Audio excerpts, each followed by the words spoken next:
All right, I will say good morning. Let us begin. So we are picking up a new Seif in Tzidkas Hatzaddik. I actually just sent it out on the WhatsApp. And we are picking up in Os. So remember, what's fascinating to see is, and this is going to continue for the next little while, Reb Tzaddik really structures his Sefer of Tzidkas Hatzaddik around the opening Gemaras in Meseches Brachas.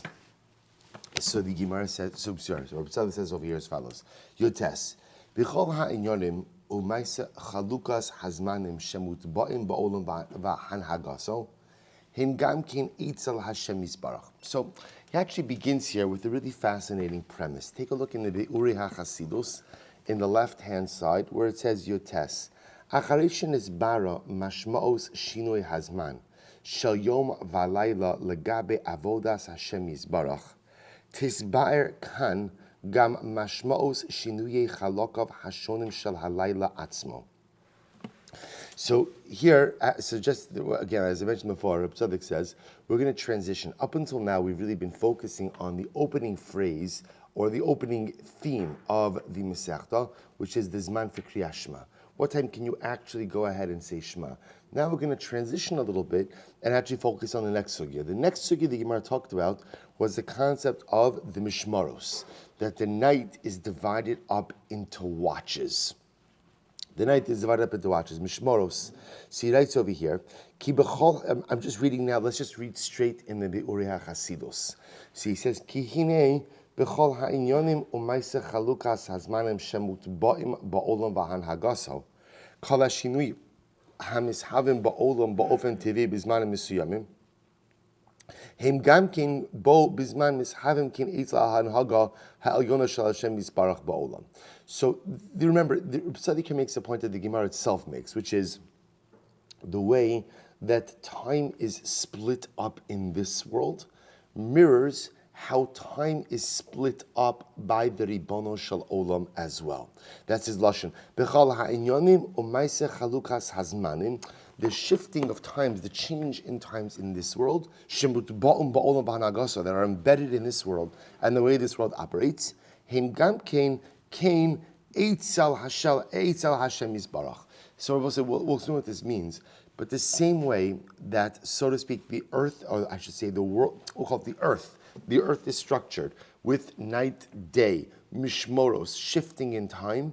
That's the same way that the celestial sphere is set up as well. And I will say that the truth is, at first glance, that seems exceptionally strange because time is a construct, ultimately, again, that HaKadosh Baruch Hu created for us. In fact, one of the things that makes the Ribono Shel Olam so powerful and so amazing is that HaKadosh Baruch Hu exists lemala min hazman, above time. Above time. He does not exist within the construct of time. Time is a human limitation. But yet, interesting enough, Tzaddik says that the way, what he calls the Malchusa Dirakia, the way the celestial monarchy, the way that HaKadosh Baruch Hu set up his Shamayim, it very much mirrors what happens here. Kimosha Amru Chazal Parak Haroah, as Chazal said, Malchusa Dirakia Ke'en Malchusa Da'ara. The heavenly, right? The heavenly monarchy, the Malchus of the heavens, very much resembles the Malchus of the earth. He says in Be'er Chasidus, Malchus Shamayim Isnaheles Kimo Malchus Haaretz. So interestingly enough, that's a statement from Rav Sheshes. So we'll say, if you remember again, actually, if you take a look, I can take you a little bit all over the page over here. If you go to the bottom of this page, so you'll see there's a section that's called Mekoros Vitziyunin. It's actually quite beautiful. So if you take a look in that little footnote there, Kuf Tzadik Aleph. I know it's so small, it doesn't look like it's supposed to be read, but it is supposed to be read. Look at this. He quotes an incredible story. We saw this in Meseches Brachas. So the Gemara says, Rav Sheshes, remember, so Rav Sheshes was the author of the statement who said, Malchusa Dirakia, Ke'ein Malchusa, Ki Malchusa Da'ara. That the heavenly monarchy, the way HaKadosh Baruch Hu set up the celestial sphere, very much resembles what happens over here. So take a look. So he quotes a story over here. Rav Sheshes, Sagi Nar Haba. Rav Sheshes was blind. The Gemara says Rav Sheshes was blind. Remember, in footnote Kuf Tzadik Aleph, according over Gemara Meseches Brachas. So Rav Sheshes was blind. Hava ka'azni koli amal kabuli api malka. They come azal ba'adayu Rav Sheshes. So everybody was going to greet the king. There's a Gentile king, a non-Jewish king. Everybody was going to greet the king, and Rav Sheshes was coming along. Ashkecheyahu Saduki, Amar lechatzbi lenara kigani layo. So again, there was a Tzeduki who was there, and the Tzeduki turns to Rav Sheshes and he says, "Tell me, do you take a broken bucket down to the river?"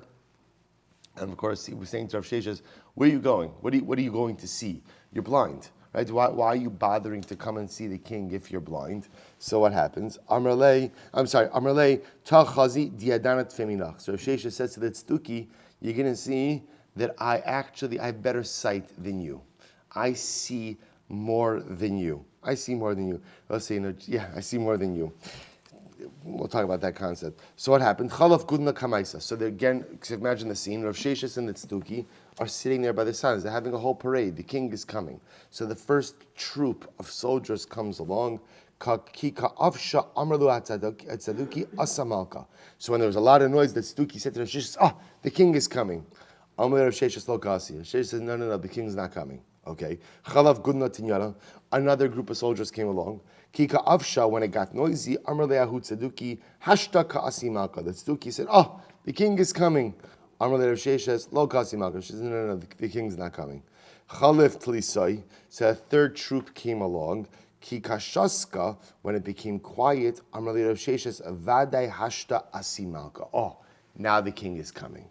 So what happened? So again, and it was true, the king came. Amr le'Rav Tzeduki manadachaha. So the Tzidkas said to Rav Sheshes, how do you know that? How did you know? Again, how did you know? So again, large noise, group of soldiers, no king. Large noise, group of soldiers, no king. Finally, again, silence, then the king. And Rav Sheshes was able to intuit this. So Tzidkas, how do you know this? Amar lei de malchusa da'ara kein malchusa dirakia. For the heavenly monarchy, right? The heavenly monarchy is just like earthly monarchy. Earthly monarchy is just like the heavenly monarchy. Dichsiv, say va'amarata b'har lifnei Hashem Elokecha. Closer the pasuk from Melachim by Eliyahu Hanavi. By Eliyahu Hanavi.